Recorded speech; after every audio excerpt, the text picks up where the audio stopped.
ಸಕ್ಕರೆ ನಾಡು ಮಂಡ್ಯದಲ್ಲಿ ಹೆಚ್ಚಾಗ್ತಾ ಇದೆಯಂತೆ ಮಧ್ಯವರ್ತಿಗಳ ಹಾವಳಿ. ಕಾಸ್ ಕೊಟ್ರೆ ಮಾತ್ರ ಕೆಲಸ, ಇಲ್ಲ ಅಂತ ಅಂದ್ರೆ ನಿತ್ಯ ಅಲಿಬೇಕಾದಂತ ಪರಿಸ್ಥಿತಿ ಇದೆ. ಹಣ ಕೊಡ್ಲಿಲ್ಲ ಅಂದ್ರೆ ರೈತರ ಯಾವ ಕೆಲಸವೂ ಕೂಡ ಅಲ್ಲಿ ಆಗ್ತಾ ಇಲ್ವಂತೆ.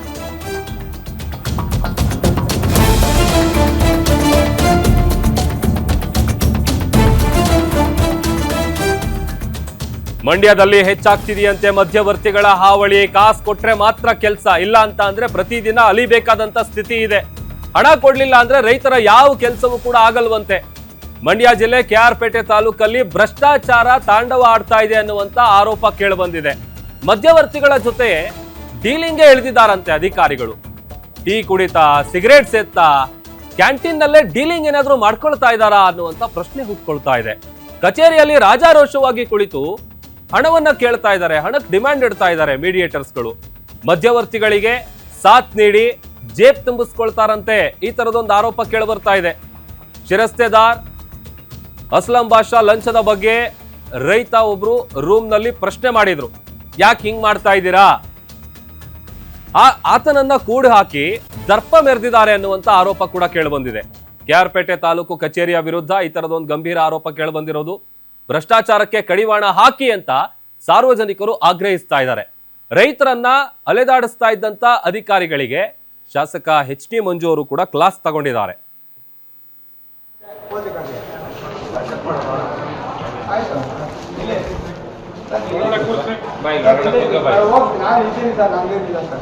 ಇಲ್ಲೇ ಇದೆ ಸರ್. ಈಗ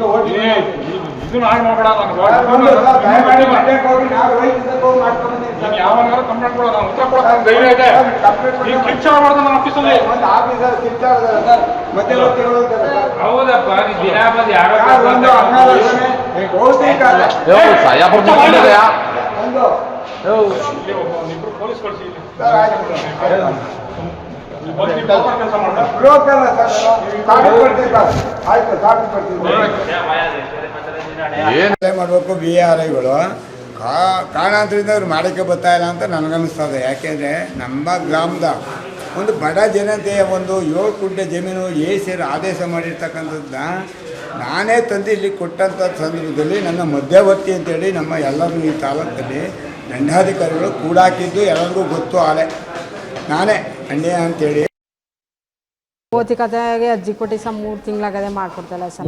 ಏನಂತಾರೆ ಬಂದಾಗೆಲ್ಲ ಇವತ್ತು ಬರಗು ನಾಳೆ ಬರಗು ಅಂತಾರೆ ಸರ್. ಮಾಡ್ಕೊಡಕ್ಕೆ ಜಿಗಿತಾರೆ, ಮಾಡ್ಕೊಡ್ತಾರೆ ಸರ್. ಸಂಪೂರ್ಣ ವಿಚಾರ ನಮ್ಮ ಹೇಳ್ಕೊಳಕ್ಕೆ ಕೃಷ್ಣರಾಜಪೇಟೆ ಅಂತವ. ಕೃಷ್ಣರಾಜಪೇಟೆ ತಾಲೂಕು ಆಫೀಸು ಕತೆ ಏನಾಗೈತೆ ಅಂತ ಅಂದರೆ, ಈಗ ನೋಡ್ಕೊಬಂದ್ರೆ ನೀವೆಲ್ಲ ಒಕ್ಕಡಿಂದವ ಯಾರಿಬ್ರು ಅಟೆಂಡ್ಗಳಲ್ಲಿ ಯಾರೇ ಅಲ್ಲಿ ಸರಿಯಾಗಿ ಡ್ಯೂಟಿಗೆ ಬರೋದು ಎಬ್ಬೆಡ್ಕೊಳ್ಳೋದು ಟೈಮ್ ಪ್ರಕಾರ ಎಲ್ಲೋ ಕ್ಯಾಂಟೀನ್ ತಗೋದು ಕೂತ್ಕೊಳ್ಳೋದು ಎಲ್ಲ ಇದು ಮಾಡೋದು. ಇಲ್ಲಿ ಹೇಳೋರು ಕೇಳೋರು ಯಾರೂ ಇಲ್ದಂಗೆ ಆಗ್ಬಿಟ್ಟೈತೆ. ಆಮೇಲೆ ರೈತರುಗಳು ಪ್ರತಿನಿತ್ಯ ಬರೋದು ಅಲಿಯೋದು ನೋಡಿ ಎಷ್ಟು ಜನ ರೈತರುಗಳು ಇಲ್ಲಿ ರೈತರುಗಳು ಒಂದು ಸಮಸ್ಯೆಗಳು ಇದು ಬಗೆಹರಿಸ್ತಾ ಇಲ್ಲ.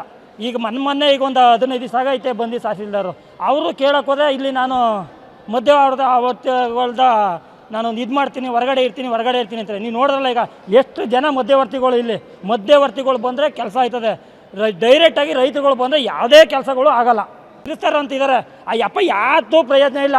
ಹೋಗೋದು ಅರ್ಧ ಗಂಟೆಗೆ ಒಂದ್ಸರಿ ಹೋಗೋದು, ಕ್ಯಾಂಟೀನ್ದಾಗ ಕೂತ್ಕೊಳ್ಳೋದು, ಸಿಗರೇಟ್ ಸೇದೋದು, ಎಲ್ಲ ವ್ಯಾಪಾರ ಅಲ್ಲೇ ಮಾತುಕತೆ ಆಡೋದು ಕ್ಯಾಂಟೀನ್ ಒಳಗಡೆ ಈ ಸೇರಿಸ್ತಾರದು. ಏನು ಆಫೀಸಲ್ಲಿ ಕೂತ್ಕೊಂಡು ಯಾವಾಗ ಒಂದು ಕೆಲಸನೂ ಮಾಡ್ತಾಯಿಲ್ಲ. ನೋಡ್ರಲ್ಲ ಎಷ್ಟು ಜನ ಇದ್ದಾರೆ ಅಲ್ಲಿ ಅವು ಯಪ್ಪಂತವು. ಆ ಯಪ್ಪ ಅಲ್ಲಿ ಅರ್ಕಲ್ಗೂಡು ಸುಮಾರು ಕಡೆ ಕೆಲಸ ಮಾಡ್ಕೊಂಬಂದಿದ್ದಾರೆ. ಆ ಯಪ್ಪನ ಮೇಲೆ 4-5 ಕೇಸ್ ಆಗವೆ. FIR ಎಲ್ಲ ಆಗಿ, ಕೇಸ್ ಎಲ್ಲ ಆಗಿ, ಇದೆಲ್ಲ ಆಗಿ ಎಲ್ಲ ಆಗೈತೆ. ಆ ಯಪ್ಪನ ತಂದು ಇಲ್ಲಿ ಹಾಕಿದ್ದಾರೆ. ಇಲ್ಲೂ ಅದೇ ಕತೆ. ಯಪ್ಪ ಯಾವುದು ರೈತರುಗಳಾದ ಯಾವ ಕೆಲಸನೂ ಮಾಡ್ತಾಯಿಲ್ಲ. ರೆಕಾರ್ಡ್ ರೂಮ್ಗಾರ ಮಧು ಅಂತಿದ್ದಾರೆ.